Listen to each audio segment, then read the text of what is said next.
नमस्कार साथियों। आज की हम ज्योग्राफी के लेक्चर में देखेंगे हमारे अगले बिंदु के बारे में। और आज का हमारा जो बिंदु रहेगा वो रहेगा साथियों सूर्य ग्रहण व चंद्र ग्रहण।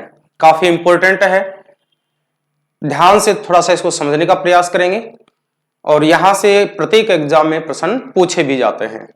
देखिए आज का हमारा जो टॉपिक है वो है सूर्य ग्रहण व चंद्र ग्रहण।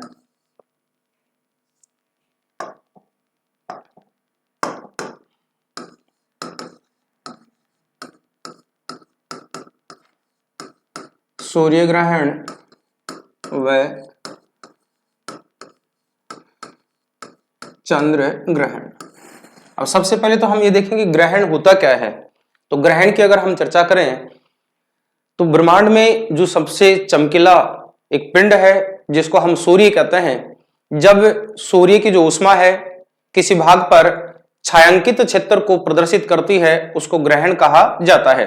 अर्थात सूर्य से निकलने वाला प्रकाश किसी पिंड की ओर अग्रसर होता है, आगे जाता है, किरणें पहुंचती हैं, लेकिन उसी दरमियान अगर कोई दूसरा पिंड उसके मध्य आ जाता है, वो प्रकाशित भाग जो पहले सूर्य से ऊष्मा प्राप्त कर रहा था, विकिरण पहुंच रही थी, अब उसको दूसरा पिंड बाधा पहुंचा देता है या बीच में आने से वो सूर्य की किरणें दूसरे पिंड पर गिरना शुरू हो जाती हैं और उस पिंड की जो छाया है या प्रति छाया है वो पहुंच जाती है दूसरे पिंड पर। इस अवस्था को कहा जाता है ग्रहण।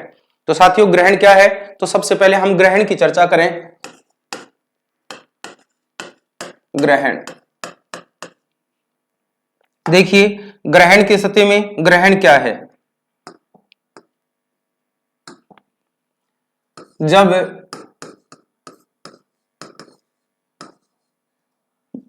प्रकाशित भाग या जब प्रकाश की किरणें किसी पिंड पर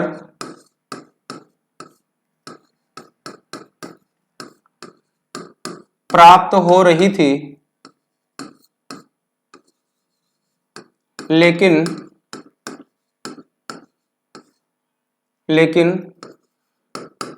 कोई अन्य पिंड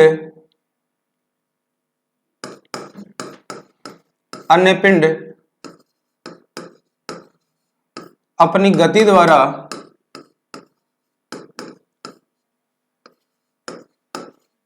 इनके मध्य आ जाता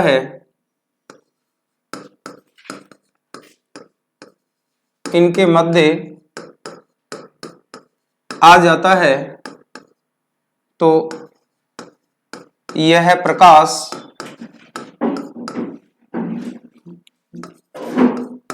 उस पिंड पर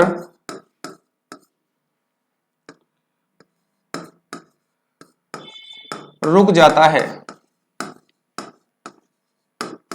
तथा पिंड की छाया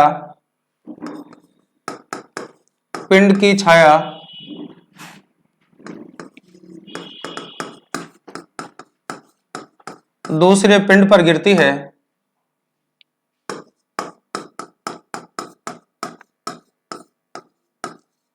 इसे ही ग्रहण कहा जाता है। तो सामान्यतः ग्रहण की स्थिति क्या है, कोई भी प्रकाशित भाग जहां पहले सूर्य की किरणें या प्रकाश की किरणें पहुंच रही थी, लेकिन उस अवस्था में जब कोई गतिमान पिंड दो पिंडों के मध्य आ जाता है और वो प्रकाश की किरणें दूसरे पिंड पर प्रारंभ हो जाती हैं या दूसरे पिंड पर गिरना शुरू हो जाती हैं, लेकिन उस पिंड की जो छाया है या प्रति छाया है वो सामने दूसरे पिंड पर गिरती है, इस अवस्था को ही ग्रहण कहा जाता है। साथियों देखेंगे हम सूर्य ग्रहण क्या है, चंद्र ग्रहण क्या है। तो यहां हम ग्रहण की सामान्य जानकारी ले रहे थे, ग्रहण होते क्या है। तो जब सूर्य ग्रहण होता है तो सूर्य की अवस्था किस प्रकार से होती है, चंद्र ग्रहण होता है तो चंद्र ग्रहण की अवस्था किस प्रकार से होती है। तो सबसे पहले हम देखें सूर्य ग्रहण के बारे में। सूर्य ग्रहण क्या है, सूर्य ग्रहण। तो साथियों देखिए इस प्रकार से हम एक अवस्था देखते हैं कि यह हमारा एक सूर्य पिंड है जो कि ऊष्मायुक्त है, प्रकाशित है। ये सूर्य का भाग है। सूर्य से निकलने वाला जो प्रकाश है वो किसी दूसरे पिंड पर गिरता है जिसको अपन सूर्य की विकिरण कहते हैं, सौर विकिरण के नाम से जाना जाता है। अगर इस पिंड को हम अर्थ या पृथ्वी माने, अर्थ या पृथ्वी माने, तो पृथ्वी इसके चारों ओर चक्कर लगाने वाला एक पिंड जो कि अपनी बाह्य कक्षा में, पृथ्वी की बाह्य कक्षा में कुछ इस प्रकार से गतिमान होता है।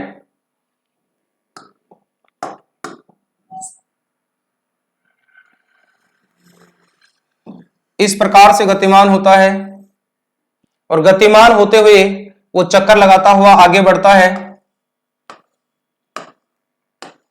ये इसकी अवस्थाएं हो सकती हैं।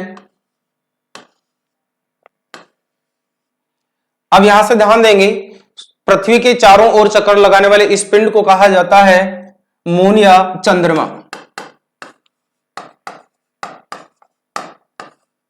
मून या चंद्रमा। अब ये जो अवस्था है जो चंद्रमा की कहलाती है या मून कहलाता है। अब यहां से थोड़ा सा ध्यान देंगे, जब अपनी पृथ्वी के चारों ओर चक्कर लगाता हुआ ये परिक्रमण मार्ग में जब आगे बढ़ता है तो चंद्रमा अपनी विभिन्न अवस्थाओं से होता हुआ गुजरता है। जब ये एक चक्कर पूरा करता है तो उस चक्कर के दौरान कभी ये सूर्य के सामने होता है, तो कभी सूर्य के और पृथ्वी के समकोण पर होता है, तो कभी एक सरल रेखा में विपरीत अवस्था में होता है। जब चंद्रमा चक्कर लगाता हुआ पृथ्वी के और सूर्य के सम्मुख वाले भाग पर पहुंच जाता है तो सूर्य से निकलने वाली जो प्रकाश किरणें हैं, ये प्रकाश किरणें मुख्य रूप से इस प्रकार से जो निकलती हैं, ये प्रकाश की किरणें चंद्रमा पर रुक जाती हैं। चंद्रमा जब इन प्रकाश किरणों को प्राप्त करता है तो साथियों ये प्रकाश की जो किरणें हैं ये चंद्रमा रोक लेता है तथा इस भाग से होकर गुजरने वाली किरणें पृथ्वी तक जा पाती हैं। इस प्रकार से गुजरने वाली जो किरणें हैं ये पृथ्वी तक जा पाती हैं, लेकिन सामने वाले भाग पर यह सदा सदा अंधेरा हो जाता है। जो भाग इसके सामने आता है इस भाग पर अंधेरा छा जाता है। ये वाला भाग होगा, ये अंधेरे में होगा।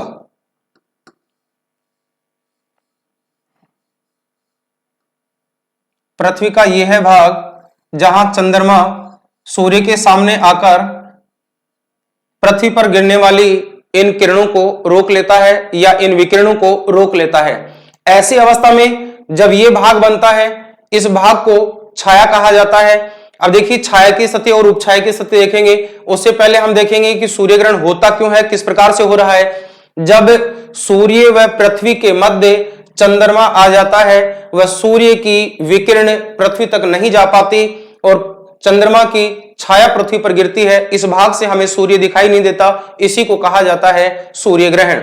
देखिए, ये जो स्थिति होती है एक सरल रेखा में होती है और ये जो सरल रेखा होती है सरल रेखा में, और ये जो सरल रेखा होती है ये किस प्रकार से होती है। पहली अवस्था होती है सूर्य होता है, फिर इसके बाद में चंद्रमा होता है और इसके बाद में पृथ्वी होती है। ये जब अवस्था बनती है इस अवस्था को कहा जाता है सूर्य ग्रहण। ग्रहण की अवस्था में सूर्य की प्रकाश किरणें पृथ्वी के धरातल तक नहीं पहुंच पाती हैं। चंद्रमा उनके बीच अवरोध की स्थिति उत्पन्न करता है। जब ये प्रकाश की किरणें चंद्रमा पर ठहरती हैं, रुक जाती हैं, तो चंद्रमा की जो छाया है वो पृथ्वी तक पहुंच पाती है और सूर्य दिखाई देना बंद हो जाता है। इसी क्रिया को कहा जाता है सूर्य ग्रहण। तो सूर्य ग्रहण की स्थिति जब एक सरल रेखा में होती है, इस बात को कहा जाता है युति, अर्थात सूर्य ग्रहण की स्थिति युति कहलाती है। अर्थात सूर्य, चंद्रमा और पृथ्वी का एक सीधी सरल रेखा में होना युति कहलाता है। तो ये ध्यान देंगे, ये जो स्थिति है ये युति के नाम से जानी जाती है। सूर्य, चंद्रमा, पृथ्वी की एक समान सरल रेखा में होना ये युति कहलाता है। ये स्थिति कब बनती है? ये स्थिति अमावस्या को बनती है। अर्थात युति की जो स्थिति है ये अमावस्या को बनती है।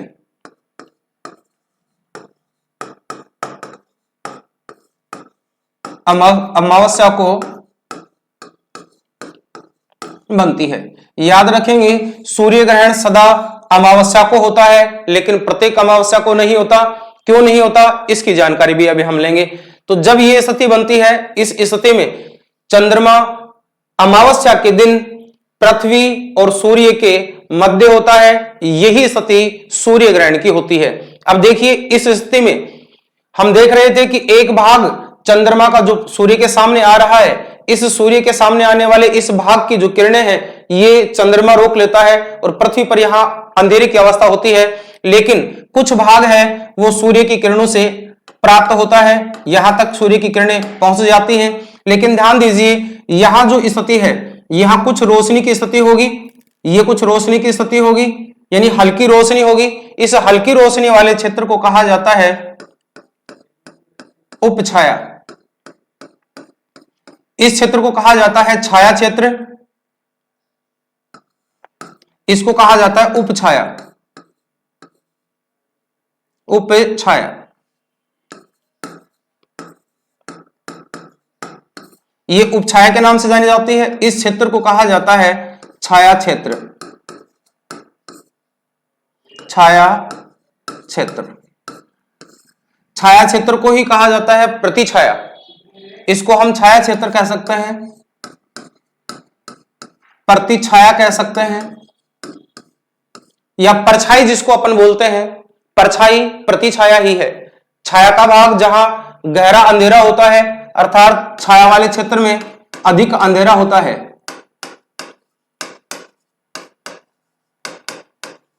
और ये जो अधिक अंधेरा वाला भाग है यही सूर्य ग्रहण की स्थिति होती है, जहां से सूर्य दिखलाई नहीं पड़ता है। अब ये स्थिति मुख्यतः अमावस्या के दिन बनती है, लेकिन अमावस्या के दिन ये हर अमावस्या को नहीं बनती है। क्यों नहीं बनती है? क्योंकि चंद्रमा एक इस परिक्रमण पथ में चक्कर लगाता हुआ अपना परिभ्रमण भी साथ करता है, और परिभ्रमण जब करता है तो परिभ्रमण और परिक्रमण जो गतियां हैं चंद्रमा की, वो चंद्रमा अपनी समान गति के साथ करता है। परिक्रमण गति और परिभ्रमण गति दोनों समान है। किस रूप में है? तो देखिए चंद्रमा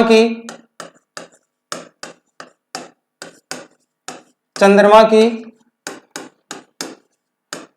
परिक्रमण व परिभ्रमण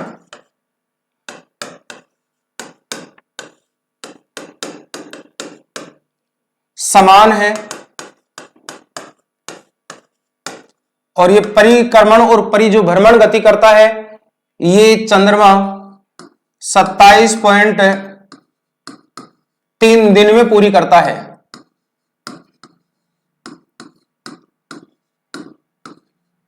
3 दिन में पूरी करता है। जब ये स्थिति इस प्रकार से हो रही है, अर्थात चंद्रमा अपने अक्ष पर इस प्रकार से घूम रहा है, और ये घूमने की जो स्थिति है जिसको परिभ्रमण कहा जाता है, इस परिभ्रमण के साथ में वो कुछ इस प्रकार से भी पृथ्वी के चारों ओर चक्कर लगा रहा होता है। दोनों ही जो स्थितियां हैं उनमें 27 दिन और 3 घंटे का समय लेता है, 27.3 दिन का समय लेता है। इसके कारण से एक स्थिति तो यह उत्पन्न होती है कि चंद्रमा का वह भाग जिसमें परिक्रमण गति और परिभ्रमण गति जो अपने ही अक्ष पर चक्कर लगाता है, और परिक्रमण गति जो चारों ओर चक्कर लगाता है, दोनों ही गतियां समान होने के कारण चंद्रमा का हर भाग हमेशा हमारे सामने ही होता है, यानी चंद्रमा का वह भाग सदा सामने होता है। अर्थात कह सकते हैं चंद्रमा हमेशा एक जैसा ही दिखाई पड़ता है।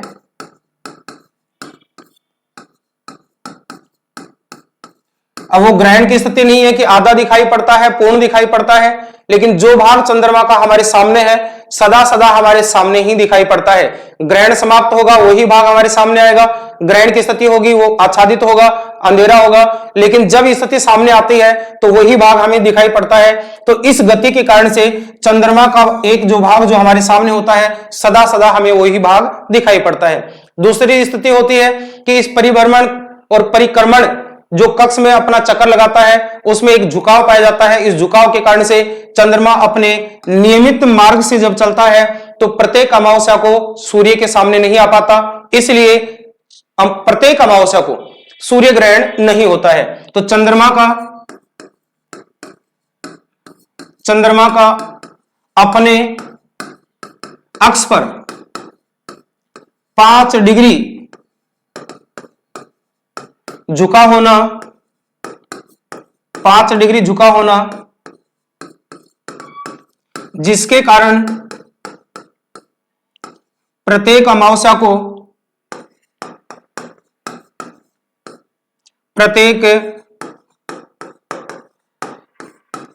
को सूर्य ग्रहण नहीं होता है।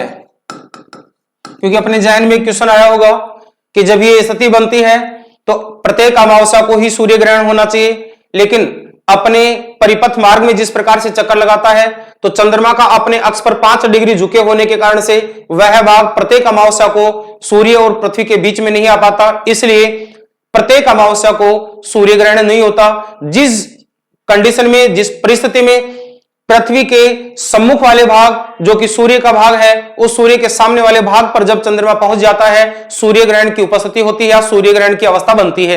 यह अमावस्या सदा सदा सूर्य ग्रहण की अमावस्या कहलाती है। तो प्रत्येक अमावस्या को सूर्य ग्रहण नहीं होता, यह भी ध्यान देंगे। प्रत्येक अमावस्या को सूर्य ग्रहण नहीं होता है, केवल विशेष परिस्थिति की जो अमावस्या आती है उसी समय सूर्य ग्रहण होता है। अब देखते हैं इसको किस प्रकार से होता है, आपको इमेज के द्वारा समझाया जा रहा है। देखिए, ये हमारे सूर्य की स्थिति है, ये हमारा सूर्य है। सूर्य से जो उत्सर्जित प्रकाश है, उस प्रकाश की किरणें इस प्रकार से गतिमान हो रही हैं। देखिए,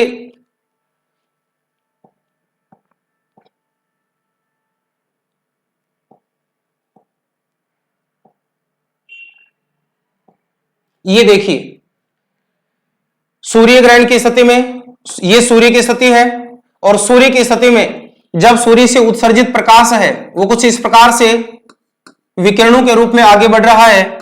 जब वायुमंडल को पार करता हुआ यही प्रकाश पृथ्वी की ओर आ रहा होता है, लेकिन उसी समय चंद्रमा अपने परिपथ मार्ग से चक्कर लगाता हुआ अर्थात परिक्रमण करता हुआ जब आगे बढ़ता है, तो इस अवस्था में यह समय जब सूर्य के बिल्कुल सामने हो जाता है, इस समय सूर्य की जो विकिरणें हैं चंद्रमा पर पड़ती हैं, अर्थात इस भाग पर पड़ती हैं, और यह भाग सूर्य की उष्मा से प्रकाशित होता है। लेकिन यहां की जो छाया है यह पृथ्वी पर इस स्थान पर गिरती है, इस स्थान पर सूर्य ग्रहण की स्थिति होती है। इसको कहा जाता है छाया क्षेत्र।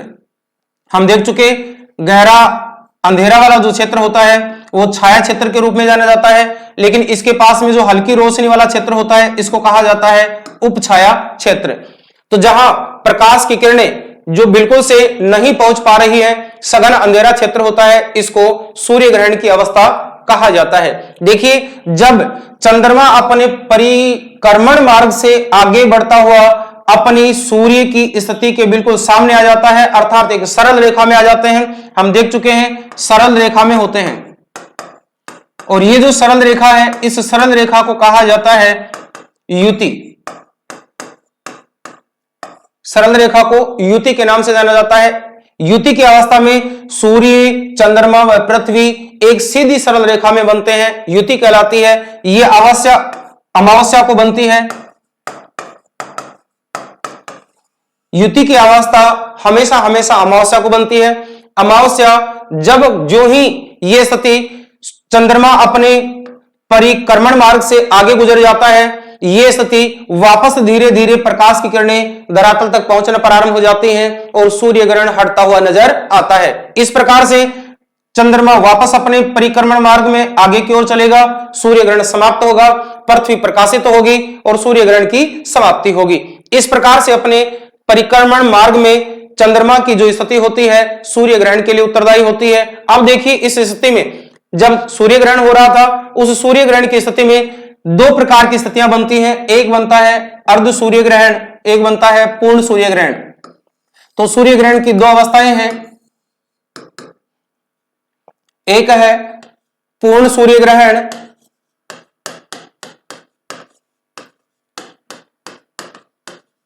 पूर्ण सूर्य ग्रहण, और एक होता है अर्ध सूर्य ग्रहण।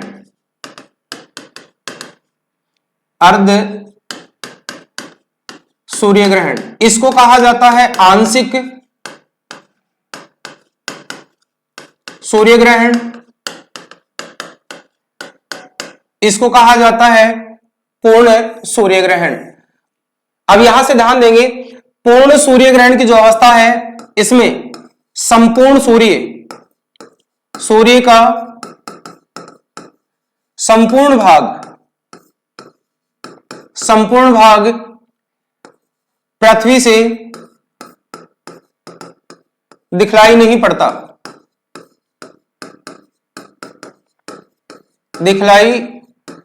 पड़ता, इस अवस्था को कहा जाता है पूर्ण सूर्य ग्रहण।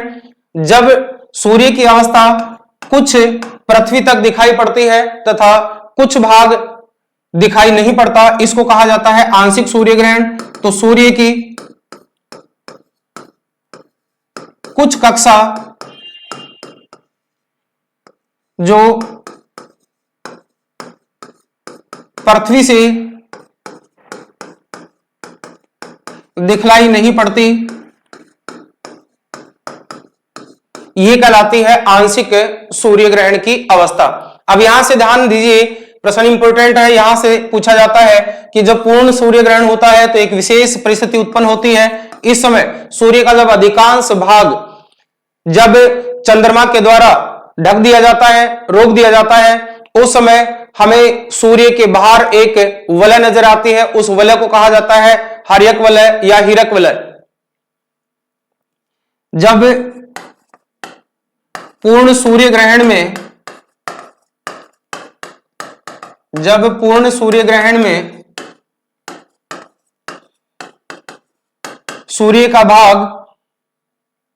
सूर्य का संपूर्ण भाग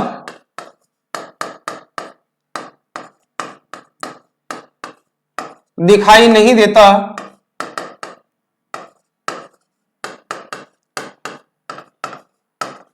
तो सूर्य के बाह्य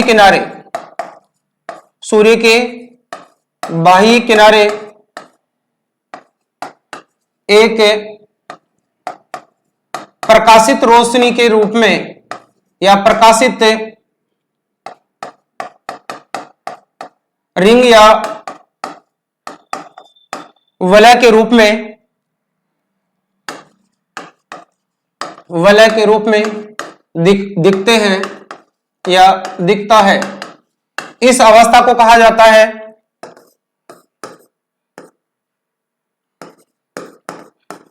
हीरक वलय। इसी को हीरक वलय कह सकते हैं, हरिक वलय भी कह सकते हैं, हरितमा भी कह सकते हैं, ये कहलाता है। अब किस प्रकार से होती है वो हरिक वलय, देखिए एक बार के लिए। इस प्रकार से जब ये स्थिति होती है, इस स्थिति में ये चंद्रमा की स्थिति होती है, ये पृथ्वी की स्थिति होती है, और इस मून द्वारा या चंद्रमा द्वारा पृथ्वी पर पड़ने वाला जो प्रकाश है वो पूर्णतः ढक जाता है। इस प्रकार से पृथ्वी पर पड़ने वाला जो प्रकाश है वो नहीं पहुंच पाता, अर्थात संपूर्ण पृथ्वी है वो अंधेरे के भाग में होती है। इस अवस्था में सूर्य का यह भाग जो हमें बाहर से दिखाई दे रहा है, आउटर पार्ट, सूर्य का जो आउटर पार्ट है, बाह्य भाग है, इस आउटर पार्ट के पास में बनने वाली एक रोशनी युक्त जो वलय है, इसको कहा जाता है हीरक वलय। ये जो चमकता हुआ भाग दिखाई दे रहा है, यही चमकता हुआ भाग कहलाता है हरिक वलय या हीरक वलय।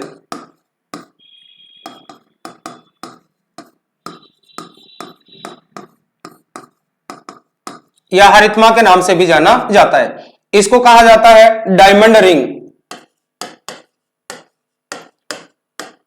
डायमंड रिंग, तो थोड़ा सा ध्यान देंगे, इंपॉर्टेंट क्वेश्चन है यहां से। डायमंड रिंग कब बनता है? तो डायमंड रिंग बनता है सूर्य ग्रहण की स्थिति में, जब सूर्य का प्रकाश चंद्रमा द्वारा पृथ्वी तक पूर्णतः नहीं पहुंच पाता और पृथ्वी का अधिकांश भाग है वो अंधेरे में होता है, या पृथ्वी उस सूर्य की ऊष्मा को या विकिरण को प्राप्त नहीं कर पाती। उस समय सूर्य की जो स्थिति होती है वो शीतलता के रूप में दिखाई देती है। इस अवस्था को कहा जाता है सूर्य ग्रहण, और सूर्य ग्रहण की इस स्थिति में बनने वाली इस रिंग को कहा जाता है डायमंड रिंग या हीरक वलय। अब यहां से देखेंगे, ये जो स्थिति बन रही है उस समय, अर्थात सूर्य ग्रहण की स्थिति में, हम कह सकते हैं सूर्य ग्रहण की स्थिति में, सूर्य ग्रहण की स्थिति में जब ये अवस्था बनती है, इस समय वातावरण में सर्वाधिक पराबैंगनी किरणों का, सर्वाधिक पराबैंगनी किरणों का प्रवेश होता है,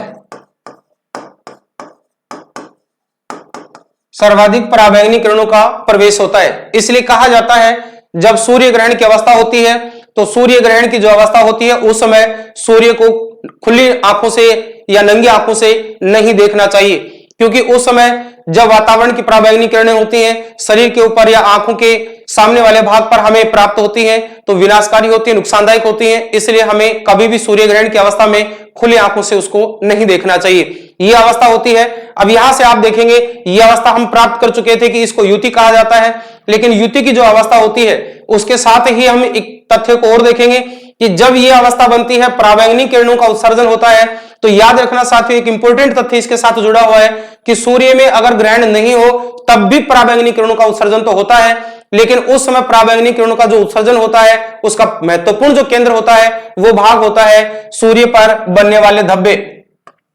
अगर हम इन धब्बों की बात करें तो इसको कहा जाता है सूर्य के धब्बे, इसको कहा जाता है सौर कलंक, सौर कलंक कहा जाता है। सौर कलंक होता है, इस सौर कलंक से सर्वाधिक पराबैंगनी किरणों का उत्सर्जन होता है। अगर ग्रहण की अवस्था नहीं है तब भी जिस भाग पर सौर कलंक उत्पन्न होता है या सूर्य का काला धब्बा उत्पन्न होता है, इस सौर कलंक से सर्वाधिक पराबैंगनी किरणों का उत्सर्जन होता है। यहां यह भी ध्यान देंगे ये सूर्य का सबसे ठंडा भाग होता है। प्रश्न पूछ लिया जाए कि कौन सा भाग सूर्य का सबसे ठंडा होता है, तो जहां सौर कलंक बनते हैं ये सूर्य का सबसे ठंडा भाग होता है।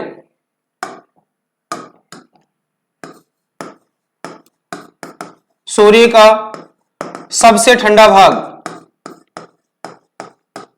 सबसे ठंडा भाग होता है। लेकिन यह भी ध्यान रखेंगे सूर्य का सबसे ठंडा भाग तो है, लेकिन यह स्थिति उच्च गुरुत्वाकर्षण शक्ति के कारण से बनती है, अर्थात सौर कलंक होते हैं वो उच्च गुरुत्वाकर्षण शक्ति के केंद्र होते हैं, उच्च गुरुत्वाकर्षण शक्ति।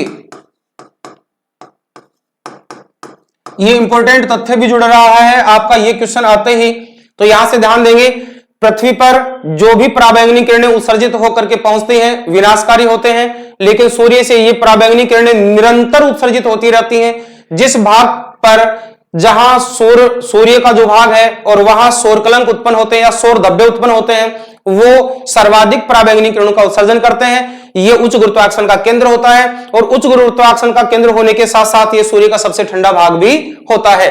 तो सूर्य का वह भाग जहां सौर कलंक उत्पन्न होता है विकिरणों का सर्वाधिक उत्सर्जन करता है, पराबैंगनी किरणें सबसे ज्यादा निकलती हैं। अल्ट्रावायलेट जो वेव्स होती हैं सबसे ज्यादा सौर धब्बे से या सौर कलंक से उत्पन्न होती हैं। ये थी हमारी सूर्य ग्रहण की स्थिति। अब एक बार इसको सामान्य लॉजिक से समझना। यहां हमें कुछ एक स्थिति और नजर आती है जब चंद्रमा और सूर्य और पृथ्वी के बीच एक संबंध बनता है। इस संबंध को अगर हम समझे तो ये छाया अधिक क्यों बनी, कम क्यों बनी, यह स्थिति भी हमें नजर आती है कि एक जगह पूर्ण और एक जगह आंशिक सूर्य ग्रहण हो रहा था। इस स्थिति को हमने देखा कि पूर्ण और आंशिक जब सूर्य ग्रहण होता है तो उस अवस्था में सूर्य और चंद्रमा के बीच जो भाग होता है कभी पूर्ण रूप से सामने होता है चंद्रमा का भाग, तो सूर्य से आने वाली पराबैंगनी जो किरणें हैं या जितनी भी प्रकार की विकिरणें हैं उनको रोकने का प्रयास करता है। तो धरती का बहुत बड़ा भाग जो अंधेरे में होता है पूर्ण सूर्य ग्रहण की स्थिति में होता है, अर्थात सूर्य का भाग जो पृथ्वी के द्वारा दिखाई नहीं देता है। जब स्थिति हमारी इस रूप में होती है, जब स्थिति इस रूप में होती है कि जब चंद्रमा इस पोजीशन में पहुंच जाता है, यहां होता है, इस समय सूर्य की कुछ किरणें धरातल की ओर जो अग्रसर हो रही थी ये कुछ किरणें तो नहीं पहुंच पाती, ये वाला भाग अंधेरे में होता है, लेकिन बाकी शेष भाग है पृथ्वी का प्रकाशित होता है। ऐसी अवस्था में सूर्य का कुछ भाग ही हमें दिखाई नहीं देता, इसको कहा जाता है आंशिक सूर्य ग्रहण। पूर्ण सूर्य ग्रहण की स्थिति में निश्चित रूप से ये अवस्था है, ये पूर्णतः दिखाई नहीं देती, और जब पूर्ण सूर्य ग्रहण होता है तभी हरिक वलय बनता है। अर्थात पूर्ण सूर्य ग्रहण की अवस्था होती है तभी हरिक वलय बनता है। पूर्ण सूर्य ग्रहण की अवस्था में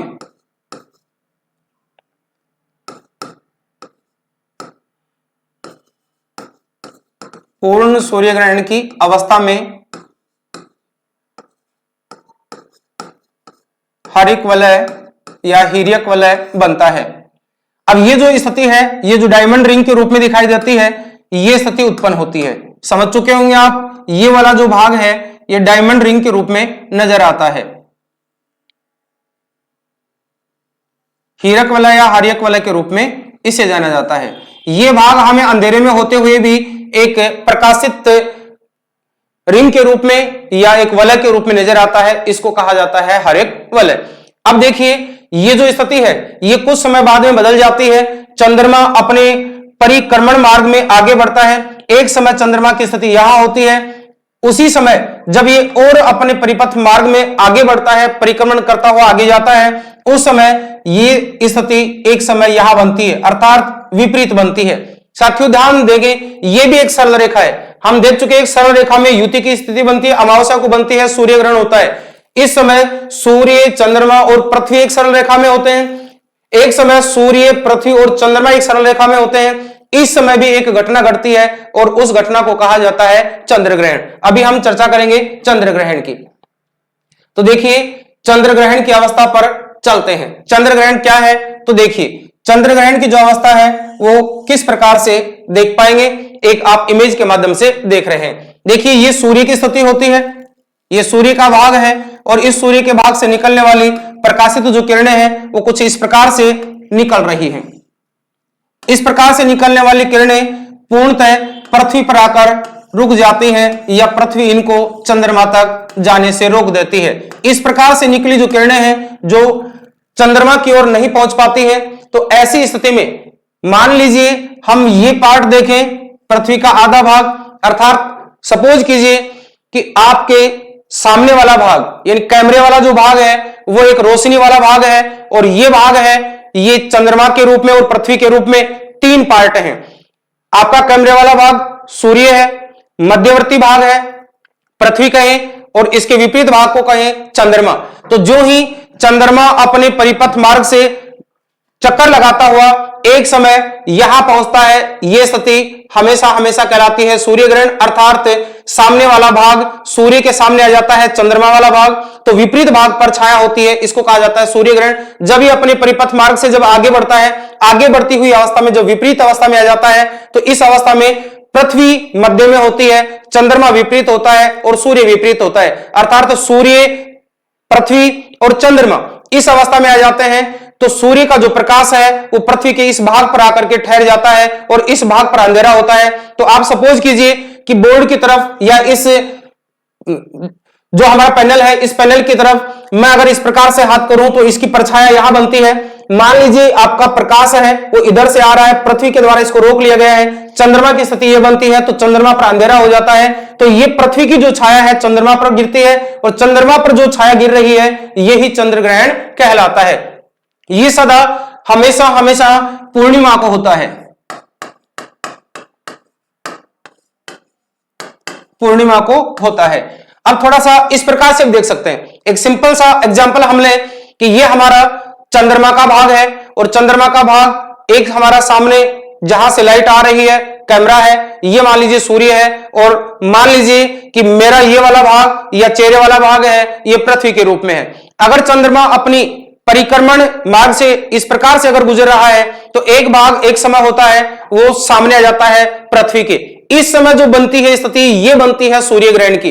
देखिए विशेष स्थिति में ध्यान दीजिए, डिस्टेंस को भी ध्यान दीजिए, ये स्थिति सूर्य ग्रहण की बनती है। जब इस प्रकार से चक्कर लगाता हुआ ये वापस पीछे की ओर चला जाता है, इस अवस्था में जब आ जाता है तो पृथ्वी वाला भाग है वो चंद्रमा पर रोशनी जाने से रोक देता है। इस प्रकार से बनता है चंद्र ग्रहण। लेकिन ध्यान दीजिए, एक स्थिति यह होती है जब सूर्य ग्रहण हो रहा होता है, जब चंद्र ग्रहण हो रहा होता है तो इनके मध्य दूरी अधिक और कम होती है।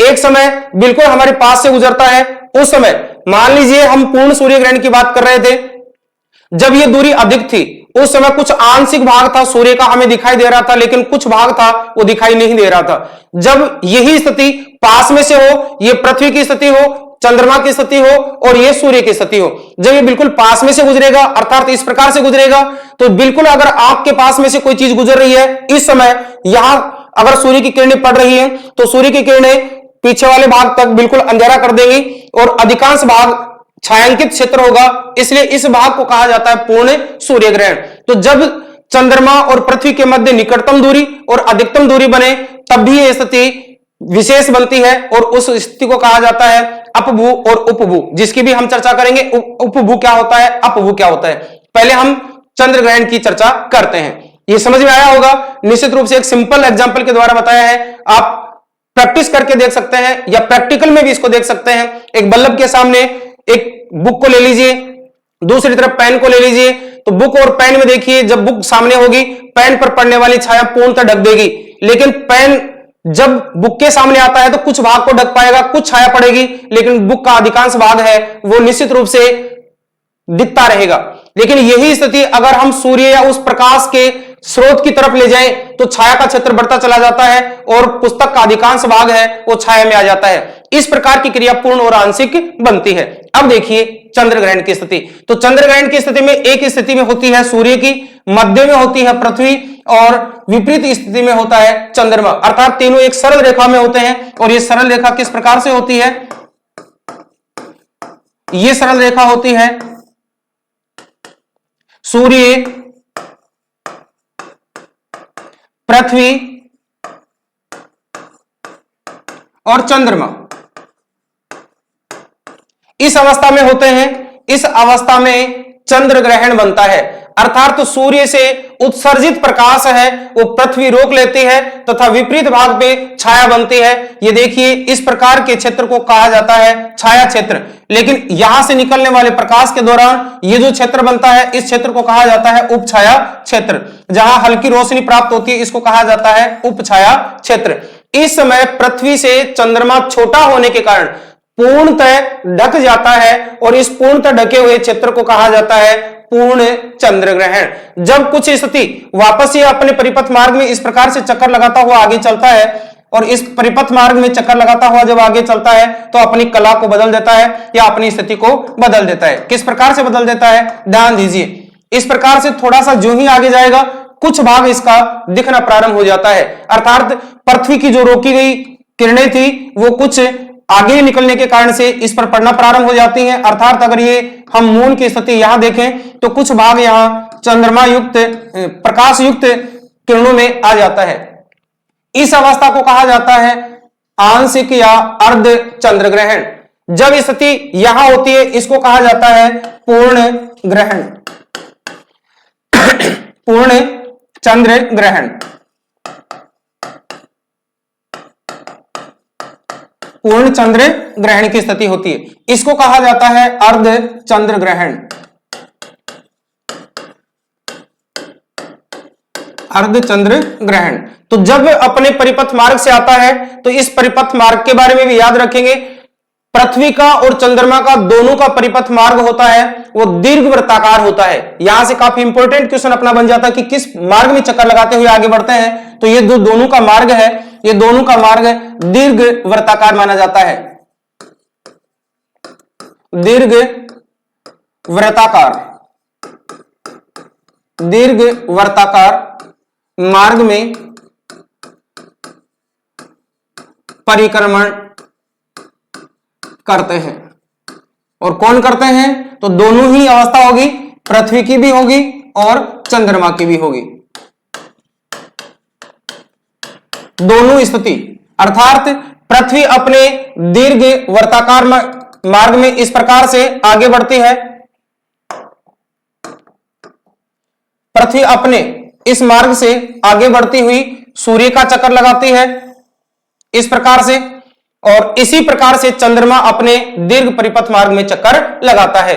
तो इस प्रकार से दीर्घ परिपथ मार्ग में चक्कर लगाता है तो पृथ्वी का कुछ भाग जो सूर्य के सामने होता है चंद्रमा पर परछाई शुरू कर देता है या चंद्रमा पर परछाई आना प्रारंभ हो जाती है। उस अवस्था को कहा जाता है चंद्र ग्रहण की स्थिति प्रारंभ होना। जब यह भाग अधिकांश अंधेरे में आ जाता है, अधिकांश आ जाता है अर्थात चंद्र ग्रहण की अंतिम अवस्था होती है, और जब पूर्णतः पृथ्वी के विपरीत स्थिति में एक सरल रेखा में पहुंच जाता है, इसको कहा जाता है पूर्ण चंद्र ग्रहण। वापस धीरे धीरे जब इसका आगे की ओर निकलना होता है, जब थोड़ा सा दिखाई देता है, यहां से एक लॉजिक बनता है, इस अवस्था को कहा जाता है न्यू मून की अवस्था। देखिए, एक है फुल मून, एक है न्यू मून। जब ये इस अवस्था में होता है, पूर्णिमा होती है, पूर्णिमा के बाद अगर जब चंद्रमा कुछ दिखाई देना पड़ता है या दिखाई देना शुरू करता है, इस अवस्था को कहा जाता है न्यू मून। जब ये स्थिति होती है, जब सूर्य ग्रहण की स्थिति होती है, और सूर्य ग्रहण की स्थिति में जब अमावस्या की स्थिति होती है, उस समय फुल मून की स्थिति होती है, अर्थात पूर्णतः चंद्रमा पृथ्वी के सामने और सूरज के मध्य, यानी पृथ्वी के सामने वाले भाग में और सूरज के पृथ्वी दोनों के मध्य में आ जाता है। इस अवस्था को कहा जाता है पूर्ण मून। तो देखिए, दो महत्वपूर्ण यहां से चंद्रमा की बात होती है, फुल मून की स्थिति, न्यू मून की स्थिति। तो न्यू मून की स्थिति कब प्रारंभ होती है? पूर्णिमा को होती है, और फुल मून की स्थिति कब प्रारंभ होती है? वो कहलाती है अमावस्या को। ये थी हमारी चंद्र ग्रहण से संबंधित जानकारी। अब देखिए, यहां से एक महत्वपूर्ण तथ्य और निकल करके आता है कि जब सूर्य ग्रहण और चंद्र ग्रहण होते हैं तो इसका धरातल के ऊपर कुछ प्रभाव भी होता है क्या? तो प्रभाव भी होता है। तो अगर हम इसके प्रभाव की बात करें तो सूर्य ग्रहण और चंद्र ग्रहण दोनों का ही प्रभाव हम देखें। चंद्र ग्रहण, पहले हम सूर्य ग्रहण की चर्चा करें। सूर्य ग्रहण और चंद्र ग्रहण,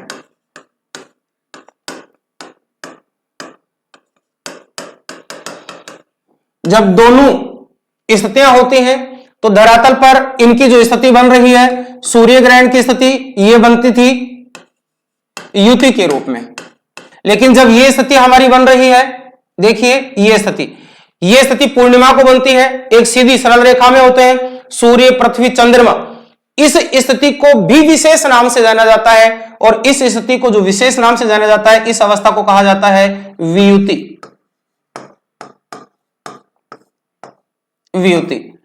और यही तथ्य यहां से पूछा जाता है कि जब सूर्य ग्रहण और चंद्र ग्रहण होता है, इस अवस्था को किस नाम से जाना जाता है? तो सूर्य ग्रहण की अवस्था युति कहलाती है, चंद्र ग्रहण की अवस्था है वियुति कहलाती है। वियुति कहलाती है। इन दोनों को, अर्थात जब सूर्य, चंद्रमा, पृथ्वी एक सरल रेखा में होते हैं, इसको संयुक्त नाम से सीजीगी के नाम से जाना जाता है। ये सीजीगी कहलाती है, अर्थात सीजीगी की अवस्था सूर्य, पृथ्वी व चंद्रमा का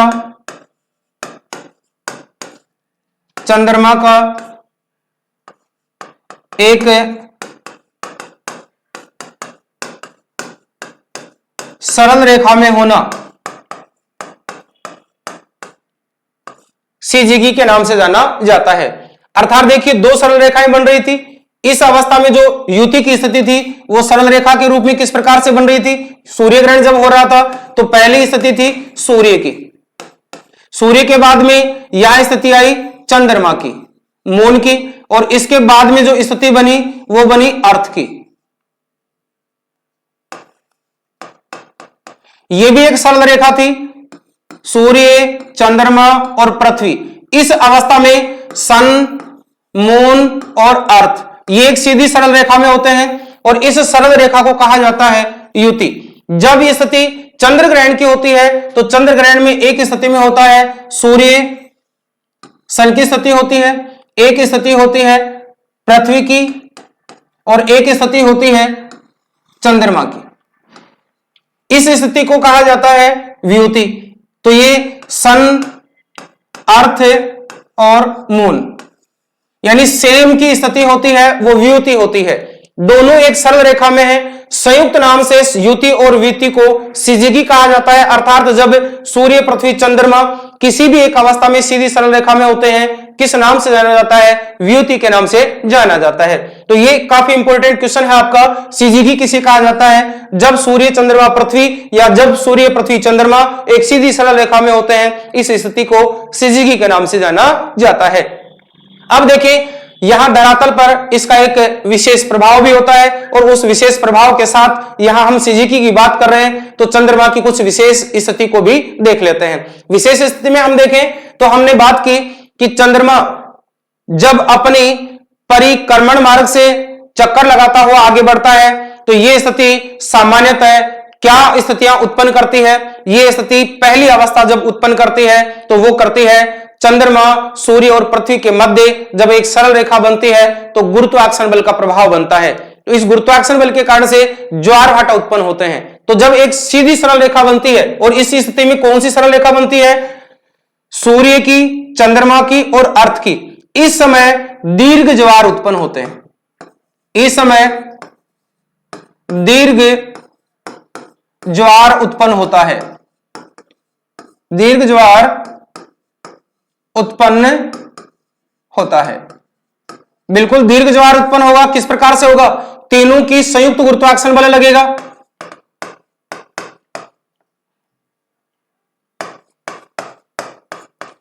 तीनों का एक सीधी रेखा में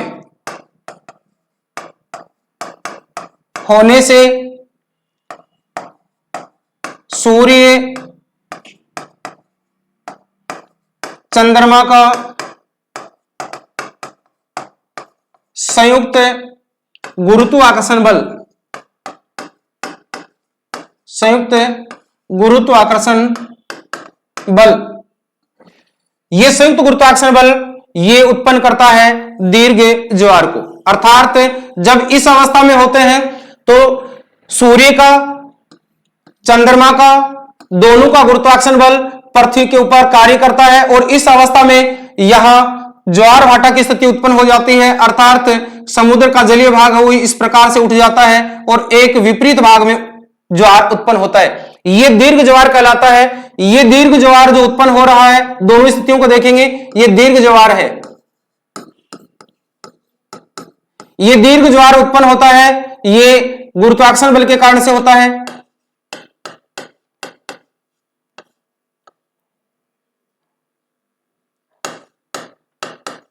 गुरुत्वाकर्षण बल, और ये होता है, ये अपकेंद्रीय बल के कारण से होता है। ये अपकेंद्रीय बल पृथ्वी खुद अपना उत्सर्जित करती है अपने बैलेंस को बनाने के लिए, तो ये अपकेंद्रीय बल के कारण से आता है। तो प्रश्न पूछ लिया जाता है, सूर्य व चंद्रमा जब एक सीधी सरल रेखा में होते हैं तो उत्पन्न करते हैं दीर्घ ज्वार को उत्पन्न करते हैं। तो सूर्य और चंद्रमा की शक्ति के कारण से दीर्घ ज्वार आता है, एक बार आता है, लेकिन उसके विपरीत दीर्घ ज्वार उत्पन्न होता है। वो विपरीत दीर्घ ज्वार उत्पन्न होने का कारण होता है पृथ्वी का स्वयं का अपना बल, जिसको कहा जाता है अपकेंद्रीय बल।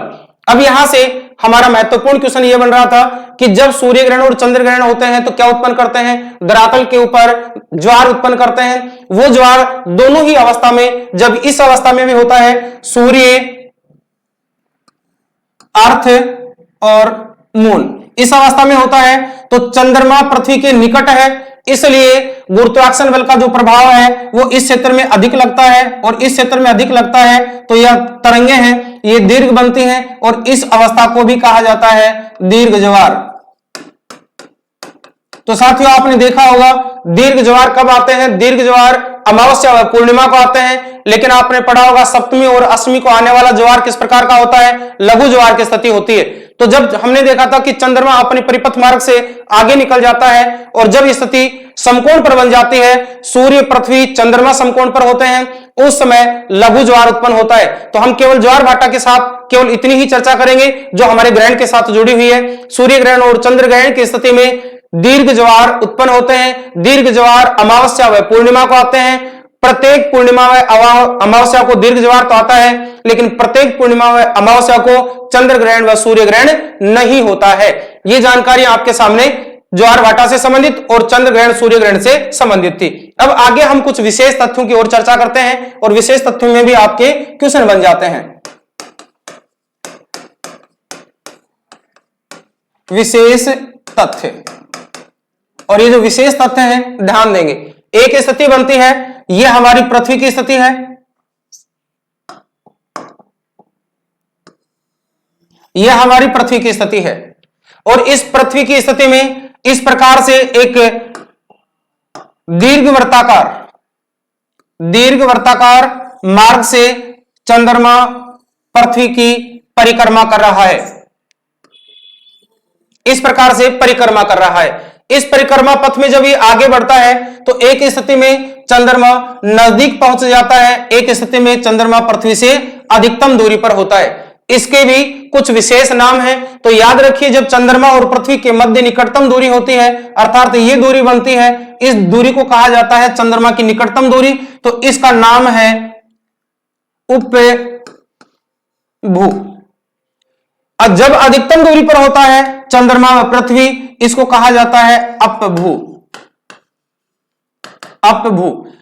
अपभू की स्थिति में चंद्रमा व पृथ्वी अधिकतम दूरी पर होते हैं, अधिकतम दूरी पर होते हैं। लेकिन जब उपभू की स्थिति बनती है, इस स्थिति में चंद्रमा व पृथ्वी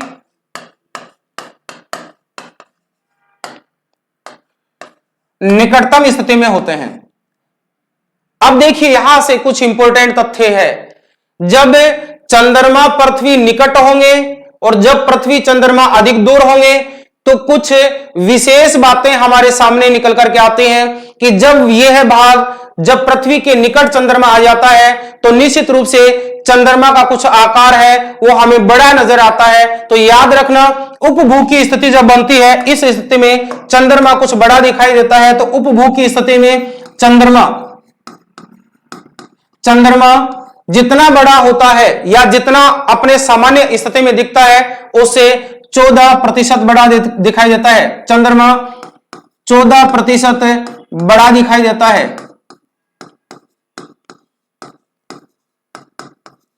काफी इंपॉर्टेंट है, प्रत्येक एग्जाम के लिए यहां से प्रश्न बन सकता है कि जब उपभू की स्थिति होती है तो चंद्रमा पृथ्वी से किस प्रकार की स्थिति को परिलक्षित करता है, दिखाई देता है। तो चंद्रमा जो मूल अवस्था में होता है उससे कुछ हमें बड़ा नजर आता है। अब ये याद रखिए, अगर हमारे पास में एक फोकस है या आपने बल्ब देखा या रोशनी वाला क्षेत्र देखा, अगर उस क्षेत्र को हमारे से दूर रखेंगे रोशनी उतनी कम रहेगी, और जब हम उस रोशनी को पास में लाएंगे तो या उस क्षेत्र को या उस क्षेत्र के बीच की दूरी को घटाएंगे तो रोशनी की मात्रा बढ़ जाती है। तो यह स्थिति होती है उपभू में कि जब उपभू की स्थिति होती है तो चंद्रमा से 30% रोशनी अधिक होती है। अब 30% रोशनी अधिक होती है तो इसको इस रूप में पूछा जा सकता है कि चंद्रमा अधिक चमकीला दिखाई देता है, अधिक चमकीला।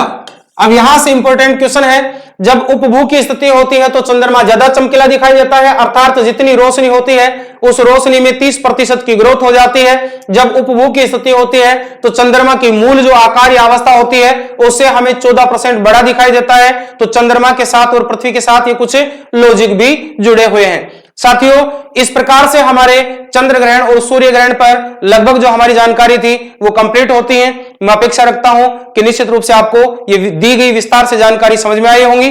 नमस्कार, आज की क्लास के साथ मिलते हैं अगली क्लास में। धन्यवाद।